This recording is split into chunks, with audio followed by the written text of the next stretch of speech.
नमस्कार मंडळी, Lakshmi's home cooking या आपल्या यूट्यूब चॅनलवरती सगळ्यांचं मनापासून खूप खूप स्वागत आहे। तर मंडळी, अजूनही ही चमचमीत आणि झणझणीत भाजी बनवली नसेल तर हा व्हिडिओ नक्की बघा। हिवाळ्याच्या दिवसामध्ये पावट्याच्या शेंगा खायची मजा वेगळीच असते। आतापर्यंत तुम्ही शेंगा उकडून खाल्ल्या असतील किंवा पोपटी बनवून खाल्ल्या असतील, पण अशा प्रकारे झणझणीत भाजी बनवून खाल्ली नसेल तर हा व्हिडिओ शेवटपर्यंत नक्की बघा। तर आजच्या या व्हिडिओमध्ये मी तुम्हाला झटपट कुकरमध्ये जास्त जामजाम न करता आणि जास्त पसार न करता ही भाजी पटकन कशी बनवायची ते दाखवणार आहे। पावट्याची भाजी कुकरमध्ये बनवलात तर अगदी झटपट तयार होते आणि त्याचा टेस्टही छान येतो आणि पावटे छान शिजतात सुद्धा। तर मी ते कुकरमध्ये तेल गरम करत ठेवलेलं आहे। तेल तुम्ही तुमच्या आवडीनुसार कमी जास्त करू शकता। तेल छान गरम झालं की घालायची आहे राई। राई छान तडतडली की घालायची आहे हिंग आणि जिरे। जिरे सुद्धा छान फुलू द्यायचे। नंतर मी इथे एक मोठा कांदा छान बारीक चॉप करून घातलाय आणि सोबत 5-6 कढीपत्त्याची पानं आणि थोडीशी बारीक चिरलेली कोथिंबीर घातली। 1 ते 1.5 मिनिटं कांदा छान ट्रान्सपरंट होईपर्यंत परतून घ्यायचा आहे। जास्त सुद्धा लाल करायचा नाही। तर अशा प्रकारे कांदा परतून झाला की यामध्ये घालायची आलं लसणाची पेस्ट। मी यामध्ये आलं लसूण आणि हिरवी मिरची कोथिंबीरची माझ्याकडे पेस्ट होती ती घातली। तुम्ही नॉर्मल आलं लसणाची पेस्ट सुद्धा घालू शकता किंवा फोडणीमध्ये थोड्याशा हिरव्या मिरच्या सुद्धा घालू शकता। तर पेस्ट सुद्धा छान परतून घेतलेली आहे। यानंतर एक मोठा टोमॅटो छान बारीक चॉप करून घातलेला आहे।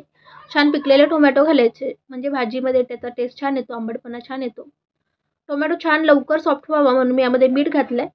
तुम्हाला जर अंदाज समजत नसेल तर शेवटी सुद्धा मीठ घालू शकता। मी संपूर्ण भाजीसाठी लागणारं मीठ एकदाच घातलं। टोमॅटो सुद्धा आता छान परतून घ्यायचं सॉफ्ट होईपर्यंत। तर मंडळी, अजूनपर्यंत चॅनलला सबस्क्राईब केलं नसेल तर लगेच चॅनलला सबस्क्राईब करा, सोबतच व्हिडिओला लाईक करा, शेअर करा आणि कमेंट सुद्धा करा। तुम्हाला रेसिपी कशी वाटली मला त्या कमेंट्समध्ये नक्की सांगा। आता मी यामध्ये घातलंय पाव चमचा हळद, पाव चमचा काश्मीरी मिरची पावडर आणि 1 मोठा चमचा धने पावडर घातलाय। हा छोटा चमचा असल्यामुळे मी 2 चमचे घातलेत। आणि यानंतर घातलेला आहे आपला घरगुती लाल तिखट। हा तिखट असल्यामुळे मी कमीच घातले। आणि यानंतर मी घातलेला आहे 1 छोटा चमचा गोडा मसाला। यामध्ये तुम्ही गरम मसाला सुद्धा घालू शकता, पण आमच्या घरी जसं तिखट खात नसल्यामुळे मी इथे गोडा मसालाच घातलेला आहे। आता हे मसाले छान परतून घेतलेत आणि यामध्ये आता थोडंसं पाणी घालून छान मसाले अजून तेल सुटेपर्यंत परतून घ्यायचे आहेत। आता यामध्ये पाणी घातल्यामुळे मसाले छान शिजतात आणि त्याचा कच्चेपणा सुद्धा निघून जातो। तर अशा प्रकारे 2 मिनिटं मी मीडियम गॅसवरती मसाले छान तेल सुटेपर्यंत परतून घेतलेले आहेत। सुगंध सुद्धा छान सुटलेला आहे। कधीही कुकरमध्ये भाजी बनवताना मसाले छान परतले गेले पाहिजेत, तेव्हाच त्याची टेस्ट छान येते। यानंतर मी इथे वाल सोलून घेतलेले आहेत आणि यामध्ये एक बटाटा सुद्धा घेतलेला आहे। वाल आणि बटाट्याचं कॉम्बिनेशन खूप छान लागते। तुम्ही हवं असेल तर यामध्ये एक वांगा सुद्धा घालू शकता। वाल, वांगा आणि बटाट्याचं सुद्धा छान अप्रतिम असं कॉम्बिनेशन होतं आणि टेस्ट सुद्धा छान लागते भाजीला। तर 1 ते 1.5 मिनिटं मी परत परतून घेतलेलं आहे। आता यामध्ये आपल्याला घालायचं वाटण। या वाटणामध्ये मी घेतलेलं आहे ओलं खोबरं, आलं, लसूण, हिरवी मिरची, कोथिंबीर आणि थोडासा कढीपत्ता। हिरवी मिरची मी फक्त 1 ते 2च घातलेले आहेत, कारण यामध्ये मसाले सुद्धा घातलेले आहेत आपण। तर या वाटणामध्ये कमीच हिरव्या मिरच्या घातल्या आहेत आणि छान बारीक असं मस्त वाटण करून घेतलेलं आहे। थोडंसं जिरं सुद्धा मी वाटणामध्ये घातलेलं आहे। भाजी किती घट्ट किंवा पातळ बनवायची आहे त्यानुसार तुम्ही वाटणची क्वांटिटी घेऊ शकता। मला इथे मीडियम घट्ट अशी भाजी बनवायची आहे, त्यामुळे मी तेवढं वाटण घेतलेलं आहे आणि परत 1 ते 2 मिनिटं छान परतून घेतलेलं आहे। वाटणाचा कच्चेपणा निघून गेला पाहिजे। यानंतर मी इथे पाणी घातलेलं आहे। आता मी यामध्ये 1 ते 1.5 ग्लास पाणी घातलेलं आहे।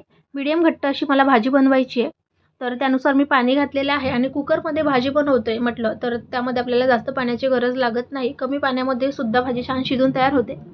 आता मी चवीप्रमाणे इथे थोडीशी साखर घातलेली आहे। तुम्हाला माहीतच आहे की वाल पचायला जड असतात आणि भरपूर लोकांना गॅस किंवा ॲसिडिटीचा त्रास होतो। तर यासाठी आपण यामध्ये गूळ किंवा थोडीशी साखर घातली तर ते पचायला हलके होतात आणि वातूळ सुद्धा होत नाही। आता कुकरचं झाकण लावून छान 4 ते 5 शिट्ट्या काढून घ्यायच्यात। गॅसची फ्लेम मीडियम ठेवायची। 4 ते 5 शिट्ट्यामध्ये वाल छान शिजतात आणि ते पचायला सुद्धा हलके होतात। छान वाल सॉफ्ट शिजले की ते खायला सुद्धा छान लागतात आणि त्याचा टेस्ट सुद्धा छान येतो। कधीही हिरव्या वालाच्या शेंगा उकडतो किंवा भाजी बनवतो तेव्हा 4 घरांना याचा वास जातो असा याचा घमघमीत सुगंध सुटतो। तर अशा प्रकारे इथे आपली मस्त चमचमीत अशी भाजी तयार झालेली आहे। आता तुम्हाला वाल किती सॉफ्ट शिजवायचा आहे त्यानुसार शिट्ट्या कमी जास्त करू शकतात। मी इथे 4 ते 5 शिट्ट्या लावलेल्या आहेत। मस्त छान सॉफ्ट असे वाल शिजलेले आहेत। भाजी छान सॉफ्ट शिजली की ती पचायला सुद्धा हलकी होते। ॲसिडिटी, गॅसेसचा त्रास होत नाही। रात्रीच जर वाटण बनवून ठेवलं तर सकाळच्या घाईगडबडीत डब्यासाठी सुद्धा तुम्ही अशा प्रकारे भाजी बनवू शकता। अगदी पटकन भाजी तयार होते 10 ते 15 मिनिटात। आणि संध्याकाळी सुद्धा जेवण बनवायचं जर कंटाळा आलात, एकच काहीतरी असं झणझणीत बनवायचं आहे, डाळ किंवा दुसरं काही बनवायचं नसेल तर अशा प्रकारे तुम्ही भाजी बनवू शकता झटपट। यालाच थोडंसं पातळ केलं तर तुम्ही भाकरी, चपाती किंवा भाताबरोबर सुद्धा घेऊ शकता। तर मंडळी, आजची रेसिपी आवडल्यास लाईक, शेअर आणि सबस्क्राईब करायला विसरू नका. इंस्टाग्राम आणि फेसबुकला सुद्धा फॉलो करून मला सपोर्ट करा. सेम नावाने माझं फेसबुक आणि इंस्टाग्रामवर अकाउंट आहे, तिथे सुद्धा जाऊन मला फॉलो करा. चला तर परत भेटूया एका नवीन व्हिडिओमध्ये. तोपर्यंत thanks for watching. Keep supporting.